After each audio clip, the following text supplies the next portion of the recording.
अगर डेरा सच्चा सौदा नहीं करता तो एक बांध हमारे हाथ से निकल गया था, वो काबू नहीं आना था। जो बधाई देता हूँ कि आज पूरा auditorium full to the capacity. हमारे अभी जिनका बहुत चर्चा हो रहा था, बहुत ऊर्जावान है, यंग भी है, हमारे डीसी साहब, हमारे एडीसी साहब, मैडम एएसपी, सभी एसडीएम, सभी डीएसपी साहब, हमारे सभी एससी, और अगर चेन तक जाए तो डीडीपीओ, बीडीओ, सभी पंचायत सेक्रेटरी, तहसीलदार साहब, सभी अधिकारी।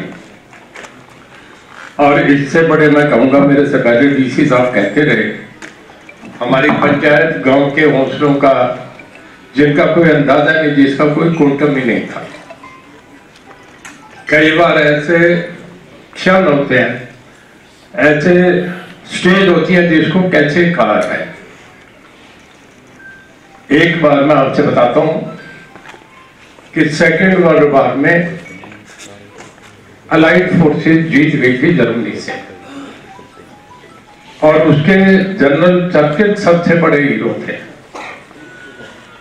अलाइड फोर्सेस, क्योंकि चर्चिल इतने पॉपुलर हो गए थे जर्मनी हारने के बाद कि सब चर्चिल को अपना हीरो मान रहे थे। इंग्लैंड के लोग चर्चिल को कहने लगे कि आप हमारे आगे भी नेता बने, और हम चाह रहे हैं कि आप चुनाव लड़के अगले देश के प्राइम मिनिस्टर बने। चर्चिल आर्मी के आदमी थे, कहने लगे मेरा राजनीति से कुछ नहीं, पर कुछ मोमेंट्स ऐसे होते हैं कि उसे उठा दिया, और लोगों के दबाव पे चर्चिल को मानना पड़ा। चर्चिल लंदन में जब सभागार में एड्रेस कर रहे थे तो सब अलाइड फोर्सेस के लीडर्स बैठे थे। मैं मोमेंट्स की बात कर रहा हूं। बड़ा थंडरस अप्रोच था। थंडरस अप्रोच कहते हैं कि जब बादल गरजते हो तो गड़गड़ाहट होता है, क्योंकि बिजली चमकती हो, इस तरीके का एक वातावरण बना हुआ था। और उस वातावरण में चर्चिल कहने लगे कि ऐसा रोमांच, ऐसा जीवंत प्रदर्शन मैंने कभी जीवन में नहीं देखा। आज हम जो पानी का इस युद्ध को जीत के जो जिस हौसले से जहां मैं सभागार को भरे बैठे देख रहा हूं, ये वैसा है कि जब इसका क्रिकेट का मैच होता हो, वर्ल्ड कप का मैच हो, और फाइनल में आने के बाद रन बराबर बने हो और लास्ट बॉल रह जाए, सामने जो टारगेट दिया हो, और 2 रन कम और जब छक्का लग जाए तो पूरा जो आपका स्टेडियम है उसमें सब भीड़ खड़ी हो जाती है, तालियां, गड़गड़ाहट, इतना रोमांच और जीवंत प्रदर्शन नहीं हुआ करता। वो आज का ये पता है, तालियों की गड़गड़ाहट तो बहुत बात देखी है, पर आज जब भी कोई बोल रहा था तो जो दिल से भी तालियां बज रही थी, मैं उसको भी देख रहा हूं। ये नेपोलियन जब युद्ध कर रहा था तो बड़ी बारिश हो रही थी, बरसात में फंसा हुआ था, लथपथ कीचड़ में फंसा हुआ था। बहुत लोगों ने पढ़ा होगा नेपोलियन को। तो अपनी फौज से कहने का कि एक ही लक्ष्य है कि हमें युद्ध जीतना है, भूखे रहो, प्यासे रहो, लड़ते रहो, सोना नहीं। तो मैं सुन रहा था डीसी साहब को, ऐसे मोमेंट्स एक नहीं हम पे हजारों बार आए। रात के 2 बजे खबर आ जाते थे कि बांध टूटेगा, झूठी खबरें भी आती थी, और उसके बाद भी हमारे आदमी हौसले से हम इस काम में लगे रहे। मैं सरसा के लोगों को बहुत बधाई देता हूँ। मैं भी रात घूम रहा था, कभी 2 बजे पहुंचा था, कभी 3 बजे। हर जगह कोई अंदाजा नहीं था, लोग खड़े होते थे, कहते जी कुछ नहीं, अपने ट्रैक्टर ये वो सब थे। एक दिन ये बात है, जब तक बाढ़ आई नहीं थी उससे पहले दिन की बात है। डीसी साहब मेरे साथ गाड़ी में थे। मैंने कहने लगा जी खतरा कभी भी आ सकता है, पानी पीछे बहुत आ रहा है। जब हम हिमाचल का देख रहे थे कि हाईवे टूट रहे हैं, पहाड़ गिर रहे हैं, और उसके बाद ऊपर से मकान गिर रहे हैं, जब वो औरतों की चीखों की आवाज आती थी तो टीवी भी देखने को दिल नहीं करता था। तो जब ऐसे देख रहे थे, मैं डीसी साहब से कहने लगा डी साहब खतरा बहुत है, पानी टांगरी नदी, आपका शाहबाद, मारकंडा, घग्गर, सब पानी उधर राजपुरा, पटियाला से सब डूब गया। वो पानी भी हमारे आएगा। हम पूछते थे गुलाच का कितना है, सदुरगढ़ कितना है, हमारे यहाँ कितना पहुंच गया। जब वहां पता लगता कि इतना बढ़ गया तो दिल धड़कने लगता था। और उस वक्त जब हम दोनों इकट्ठे चल रहे थे तो मैंने सीएम साहब को फोन मिलाया, फिर आपकी भी बात कराई। मैं उन्हें कहने का ये कोर्ट नहीं करना चाहिए, पर डीसी साहब बैठे, मैं करूंगा कोई बात नहीं, ठीक करने में कोई दिक्कत भी नहीं होती। मैं कहने का ये बहुत बड़ा खतरा है, अगर इतना पानी हम नहीं संभाल सके तो ये लाखों एकड़ में जाएगा, और फिर अगर हम 10,000 रुपये एकड़ भी देंगे तो आप एक अंदाजा लगाइए कि कितना पैसा हमें देना पड़ेगा। और अभी समय अगर इस वक्त हम जेसीबी और पोपले भी अगर आप सब जगह हम फेंक देते हैं, जमींदार को कहे हम तेल देंगे, हम सब ये देंगे, ये हमने 2 मिनट की हमारी डिस्कशन थी। और उसके बाद मैंने डीसी साहब को फोन दे दिया, सीएम साहब से कहा कि ये जरा स्थिति पे आपको ब्रीफ करेंगे। तुरंत उन्होंने मोड़ लगा दी कि कितने पैसा है, तू पैसा उठाओ, जो देना है दो। इस बात में अगर हमारी जेसीबी मशीन, हमारी पोपलेन चप्पे पे नहीं जाते तो गांव वाले भी बेचारे थक लेते, ये भी क्या करते हैं। अगर ट्रैक्टर के लिए डीजल नहीं देते तो हर कोई कहता है ट्रैक्टर तो 2 खड़े ले जाओ, और डीजल नहीं है, डीजल ले आओ। जब ये कहा कि डीजल भी मिलेगा, गांव में पटवारी बैठ गया, सेक्रेटरी बैठ गया, गिरदावर बैठ गया, कानून बैठ गया कि जिसको चाहिए पर्ची बनाओ, तो लोगों के हौसले हो गए और लोगों ने दिन रात गांव के हजार आदमी खड़े हो गए। कई ऐसे पॉइंट थे, जैसे नीलगढ़ था, सबसे पहले वहां बुर्ज करमगढ़ आया, उस जगह हुआ तो गांव में तो पानी चला गया था। इसके बाद एक दिन रात को हम सारनी गए थे, डीसी साहब भी वही थे कि जी 1 पॉइंट नहीं, 2 पॉइंट नहीं, 4 पॉइंट में यहाँ लीक हो रहा है, यहाँ मैडम एएसपी भी घूम रहे थे रात के 2 बजे।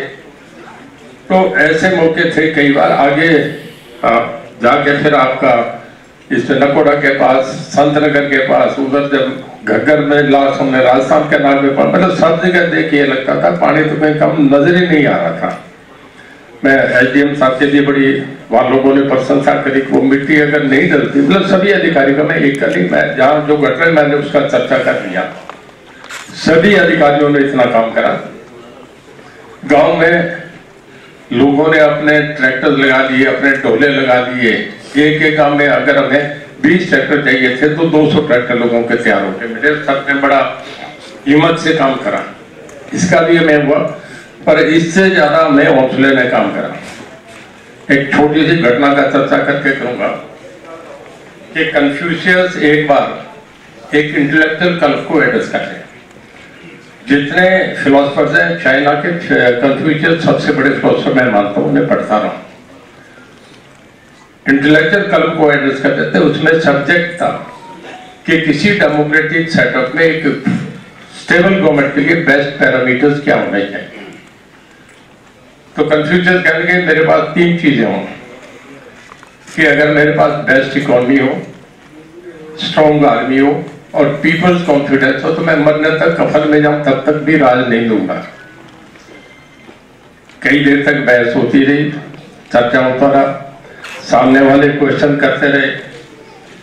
एक आदमी खड़ा होकर कहने लगा कि कन्फ्यूशियस साहब, अगर ऐसे हालात बन जाए कि इन 3 में एक ऑप्शन छोड़ना पड़े तो कौन सा छोड़ेंगे? कहने लगे कि मैं आर्मी को डिसलाइन कर दूंगा, इन 2 से भी चला लूंगा। एक फैसला लेने का वक्त होता है, सोचना पड़ता है। कुछ देर बाद दूसरा कहने लगा कि अगर ऐसे हालात हो जाए कि आपको एक ऑप्शन और छोड़ना पड़े तो क्या करेंगे? कहता मैं इकोनॉमी छोड़ दूंगा, भूखे पेट लोगों को रख के फिर भी चला लूंगा। लास्ट में किसी मंत्री ने फिर खड़ा होकर कह दिया कि अगर थर्ड भी छोड़ना पड़े तो क्या करेंगे? कहता अगर पीपल कॉन्फिडेंस चला गया तो फिर तो समुद्र में उतरूंगा, फिर तो लोग बुचरिंग करेंगे, फिर ऐसे करके तो रहने का फायदा नहीं। हमें जो सबसे बड़ा फायदा रहा, हमारा जो कॉन्फिडेंस लेवल था, जो विश्वास था कि पब्लिक का था, आपका था, तो हम दूसरे पे एक दूसरे को ज्वाइन करते थे तो हमारा डबल हो जाता था। पब्लिक भी हमें तगड़ देती थी, हम भी तगड़ थे। ये हमारा बहुत तगड़ा हिस्सा रहा। मैं 2 ऐसी का खास करके चर्चा करना चाहूंगा, ऐसी इरिगेशन का। इन्हें इस इलाके की बहुत वाकियत थी। पहले यहाँ ये एसडीओ एक्शन भी काम करा, ऐसी भी करा, मैंने 87 से देख रहा हूँ। इन्हें जानकारी थी कि फ्लड किस तरफ से आएगा, तो ये हमें एक थोड़ा सा पहले हमें इनपुट ठीक मिले।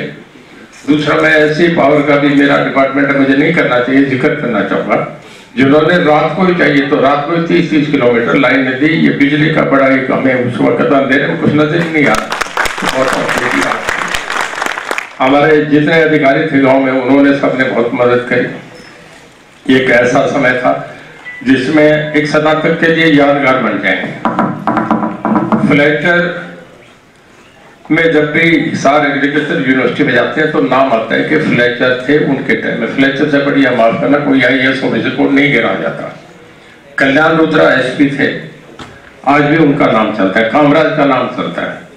DG साहब मैं गलत नहीं कह रहा, हमारे जो अभी प्रिंसिपल सेक्रेटरी उमा शंकर जी उन्हें बड़े डेवलपमेंट ओरिएंटेड ऑफिसर कहते हैं। मैं मेरे यहाँ DC रहे हैं और आपने जो यहाँ करा है 7 जिला, इस बात को भूल नहीं सकता। बहुत बढ़िया पूरी टीम को ऑर्गेनाइज करके जो आपने काम करा, ये एक वाकई बहुत सम्मानजनक से भी ऊपर कहूँ कि इससे ज्यादा ऑनरेबल, इससे ज्यादा कमिटमेंट, इससे ज्यादा डेडिकेशन किसी की नहीं हो सकती। इसलिए भी मैं आपको बधाई। पूरी टीम, सारे ऑफिसर्स ने दिन रात एक करा। मैं उस वक्त रिपोर्ट भी आती कि कई ऑफिसर बीमार पड़ गए, पर बीमार रह के भी काम करते रहे। ये इससे ज्यादा और कुछ नहीं होता। और कहने में थोड़ा संकोच करके मैं जरूर कहूंगा, डेरा सच्चा सौदा उनके लिए अलग अलग धारणाएं होंगी, किसी को अच्छा लगे नहीं लगे, वो एक अलग विषय है उसका। इस बात से रहना थे, हम केवल बाढ़ पे कंसंट्रेट बात कर रहा हूं मैं। उनका जो रोल था, अगर डेरा सच्चा सौदा नहीं करता तो एक बांध हमारे हाथ से निकल गया था, वो काबू नहीं आना था। जो इसके आपके चावल में जो था उस पर उन्होंने पानी में तैर के, हमने ट्रैवलियां डाल दी, उसके बाद हमने चादरें लोहे की डाली, उसमें पेड़ भी काट के डाल दिए और उसके बाद भी वो बंद नहीं हो रहा था। वहां उन्होंने रस्से डाल के, रस्से पे तैर के, एक हाथ से रस्सा पकड़ा, एक हाथ से थैला पकड़ के उसमें डाले। अगर उसमें आदमी का रस्सा भी छूट जाता तो ट्रॉलियों में जाके पता नहीं सिर फंसता, कहाँ फंसता, क्या। बिल्कुल मौत को चैलेंज करके उन लोगों ने काम किया और उनके 500 आदमी आगे करा, मौके पे खड़े के सारा देखा। तो ये तो एक ऐसा ही बनता है, इससे ऐतिहासिक कोई बढ़िया समय नहीं हो सकता जब सब पे परमात्मा ने सबसे ज्यादा मदद करी। कि कई बार हम थक भी जाते थे कि अब नहीं आएगा, जैसा आपने एक जगह बताया कि लेंगे मतड़ ऐसा हो गया था और उसके बाद परमात्मा ने साथ दिया। थक के भी बैठ गए थे, फिर भी परमात्मा ने साथ दे के हमें करा। एक बड़ा अच्छा मोमेंट था। मैं तो चाहता कभी इसको अगर मौका मिला तो कभी CM साहब से भी मैं कहूँगा कि सरसा के लोगों ने जो फ्लड में काम करा, आप फतेहाबाद देखिए। मैं अब भी कल चंडीगढ़ से आया था, पूना से लेके फतेहाबाद तक राइट साइड में देखो तो अभी भी 3-3 फुट पानी पड़ा, पानी पड़ा मिलों में पड़ा अभी तक। हाँ, तो दोनों फसलें बर्बाद हो गई हमारे। तो लोगों ने फिर दोबारा जब पानी थोड़ा 10-12 हज़ार एकड़ में आया होगा, लोगों ने पानी निकाल के वापस पाइपलाइन से गगर में चला गया, वापस नीचे में चला जाता है, दोबारा धोना फिर लोगों को लग गया। हाँ, तो दोनों फसलें बर्बाद हो गई। अब कितना पैसा देना पड़ेगा? यहाँ तो मेरे ख्याल में टोटल हमारा 4-5 करोड़ रुपए महीने बढ़ गया होगा जी। इतने में सारा काम हो गया कि हमारी सामयिक बुद्धि, हमारी समझ, हमारा टाइमली एक्शन, इस बात से हम सारे बच गए। और इसमें आप बहुत बड़ा एक प्रेरणा स्रोत रहे हमारे। मैं खास करके गांव के लोगों को बहुत बधाई देता हूँ जिन्होंने ट्रैक्टर डाले लेके पूरा गांव घूरते और खास करके उनको जो लंगर लेके आते थे, उन्हें चाय का, रोटी का, खाने का कहीं भी बिना खाए हमें नहीं जाने देते थे। कहते जी आप जब से घूम रहे हो थोड़ा ले लो, लंगर तो लेना पड़ेगा। मतलब पकड़ के रोक के लोगों को लंगर खिलाए। मैं सरसा की सामाजिक संस्थाओं का बहुत धन्यवाद करता हूँ। मैं इनकी संस्था विजिट भी करी गया, जाके देखे, हौसला देने की बात होती है। इन्होंने भी दिन रात मेहनत करके बहुत काम करा। ये एक ऐसा टाइम था, मैं DC साहब को देखता था, कद से एक छोटा तारा कहीं आसमान में टिमकता हो, और जब जहां जाके कंट्रोल करते थे तो जरूर तारा बन के खड़े हो जाते थे। ऐसे DC को भी मैं बधाई देता हूं। बहुत बढ़िया करा आपने, सारे लोगों ने बड़ा साथ दिया। और मैं चाहूंगा कि अब जिन लोगों को सम्मानित करना है उनके लिए तालियों में कंजूसी नहीं रहनी चाहिए। उन लोगों ने हमें बताया था, तो मैं अब चाहूंगा कि आगे के कार्यक्रम को शुरू करें। आपका बहुत धन्यवाद। जय